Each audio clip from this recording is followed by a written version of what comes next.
આ ગુરુકુળ સાથેનું સમર્પણ ભાવ એ બતાવે છે કે સ્વામીશ્રીએ જે ગુરુકુળની સ્થાપના કરી, આપ સૌ જેટલા સભામાં અહીંયા બેઠા છો, તમામ ભક્તજનો, તમામ વાલીશ્રીઓ જાણો છો, જ્યારે શરૂઆત ગુરુકુળની કરી ત્યારે માત્ર ને માત્ર અહીંયા એક બિલ્ડિંગ હતું ને આખા કલોલનું પાણી અહીંયા ભરાતું હતું. એ વાત આપ સૌ જાણો છો.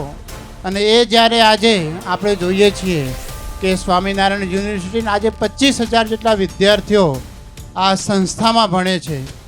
રાણીપ હોય, ભીનમાળ હોય, ઊંઝા હોય, એ તમામ કેમ્પસના જ્યારે આટલા બધા વિદ્યાર્થીઓ ભણતા હોય અને વિદ્યાર્થીઓ પ્રત્યે સ્વામીશ્રીની એક ભાવના છે કે વિદ્યાર્થીઓ અભ્યાસ તો ગમે ત્યાં કરી લેવાના છે, પરંતુ એમને સંસ્કાર આપવાનું છે, એ આપણું મુખ્ય કામ છે.